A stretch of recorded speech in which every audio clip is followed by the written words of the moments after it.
Hello दोस्तों, आशा करता हूँ आप सभी अच्छे होंगे और आप लोग अपनी तैयारी में जुड़े हुए होंगे। लाखों कैंडिडेट ने अलग अलग बोर्ड से आरआरबी एएलपी 2024 के लिए अपना फॉर्म अप्लाई किया है।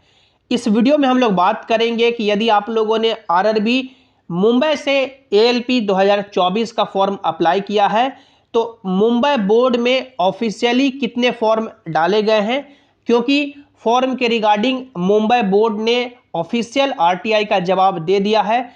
बात करेंगे कि मुंबई बोर्ड में टोटल कितने फॉर्म डाले गए हैं, उसके हिसाब से पर सीट कंपटीशन क्या रहने वाला है, सीबीटी 2 के लिए कितना बच्चों से आपको फाइट करना होगा, मेरिट में कितने बच्चों से आपको फाइट करना होगा, मुंबई बोर्ड में एएलपी का सेफ स्कोर क्या रहेगा, यानी आप लोग जब सीबीटी 1 का एग्जाम देंगे तो आपको मिनिमम कितना नंबर लाना होगा ताकि आप लोग सीबीटी 2 तक पहुंच सके, और सीबीटी 2 में आपको मिनिमम कितना नंबर लाना होगा ताकि आप लोग साइको तक पहुंच सके।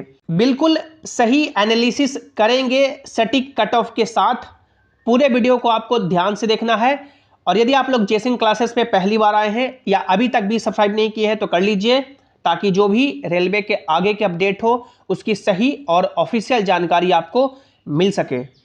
आप लोग यहाँ पे देख सकते हैं, ये रेलवे रिक्रूटमेंट बोर्ड मुंबई की ओर से ऑफिशियल आरटीआई का जवाब दिया गया है, जिसमें आप लोग यहाँ पे पढ़ सकते हैं, the RRB Mumbai is in receipt of your application dated 1 March 2024 in which you have asked for certain information related to centralized employment notice 01/2024 ALP item wise information is furnished as under। यानी 1 मार्च 2024 को ये RTI लगाया गया था, जिसका ये जवाब दिया गया है, जिसमें सेंट्रलाइज्ड एम्प्लॉयमेंट नोटिस एएलपी के रिगार्डिंग सवाल पूछे गए थे। जिसमें देख सकते हैं जो सवाल पूछा गया था कि कितना यानी फॉर्म डाले गए, उसका जवाब दिया गया है।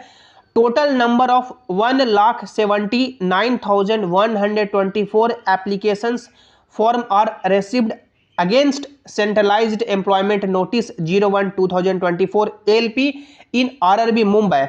The final count of the application may vary depending on the number of rejection and category wise data is not mentioned। यानी टोटल 1,79,124 फॉर्म आरआरबी मुंबई में भरे गए हैं।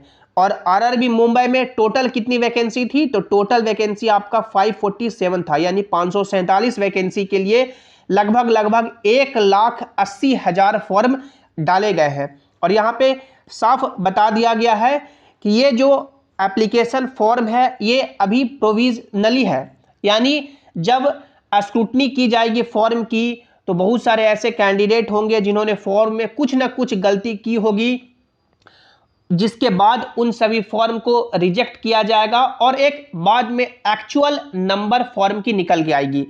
तो आप लोग मान के चलें कि 1,80,000 के समथिंग, यानी कि देख सकते हैं फॉर्म जो आपका 1,80,000 के आसपास भरा गया है, इसमें से आपको मान के चलना है कि लगभग 10 से 20,000 फॉर्म जरूर यानी रिजेक्ट ही होंगे कुछ ना कुछ कारणों से। तो आप लोग मान के चले कि यहाँ पे जो टोटल यानी कि फॉर्म डाला गया है वो लगभग यानी 1.6 लाख 1,60,000 फॉर्म है जो भराया है। अब ये 1,60,000 फॉर्म भराया है, आप लोग यदि रेलवे का प्रीवियस हिस्ट्री देखेंगे चाहे किसी भी एग्जाम का, तो मैक्सिमम जो आपका यानी कि मान सकते हैं अटेंडेंस गया है वो लगभग आपका मान के चलेंगे कि 70% मैक्सिमम जाता है। और ये जो 70% अटेंडेंस है ये मैक्सिमम अटेंडेंस है, चाहे आप लोग आरआरबी एनटीपीसी का देखें या आप लोग ग्रुप डी का प्रीवियस एग्जाम का देखेंगे, तो 70% से ज़्यादा यानी अटेंडेंस किसी भी बोर्ड में नहीं गया है।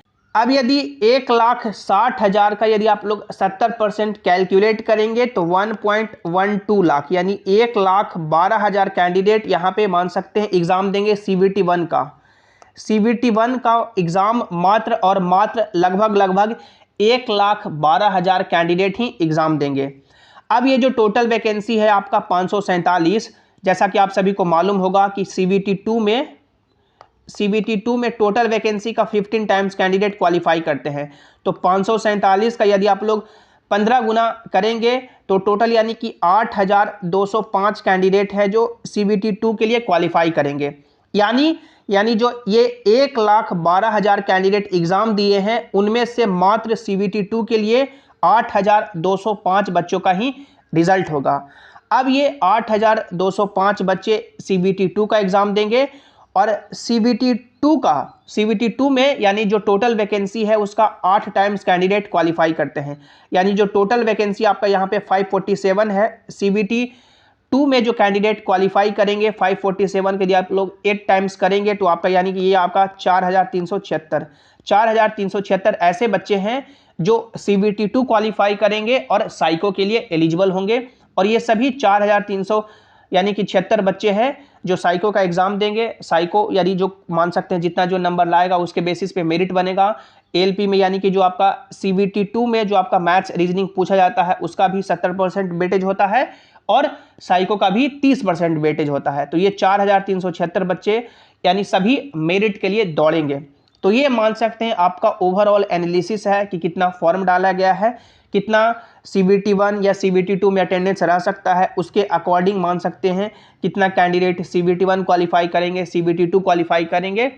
अब हम लोग बात करते हैं कि ये मान सकते हैं कितना आपका यानी कि कट ऑफ जा सकता है, क्योंकि यदि आप लोग ये 1,12,000 को यदि आप लोग यानी कि मान सकते हैं 8,205 से डिवाइड करेंगे तो लगभग आपको मान के चलेंगे कि यानी कि 13 से 14 यानी कि आपका पर सीट कंपटीशन रहने वाला है CBT 2 के लिए।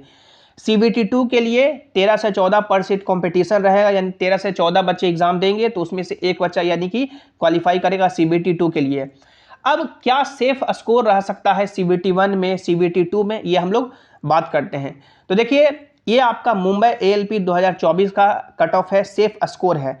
ये आपका सेफ स्कोर है, यानी जब आप लोग एग्जाम दे के आएंगे तो कम से कम आपके इतने सवाल सही होने चाहिए। ये आपका CBT 1 का हो गया जो आपका 75 क्वेश्चन 75 नंबर का एग्जाम होगा, और ये आपका CBT 2 का जो आपका 100 क्वेश्चन का 100 नंबर का एग्जाम हुआ उसका हुआ। यानी यूआर से हैं तो CBT 1 में आपको कम से कम टारगेट लेके चलना है कि 50 से ज़्यादा ही सवाल सही करें। OBC से हैं तो 47 से ज़्यादा, EWS हैं तो मिनिमम 45 प्लस करना ही आपको, SC से हैं तो 40+, ST से हैं तो 38+। ये आपका 75 में से आपको इतने सवाल सही करना है, तभी आप लोग CBT 1 का कट ऑफ पार करेंगे, क्योंकि कंपटीशन काफ़ी गला काट है। इसके बाद जो आपका मान सकते हैं नॉर्मलाइजेशन में 5 नंबर 7 नंबर 8 नंबर जितने भी बढ़े वो डिपेंड करेगा शिफ्ट पे।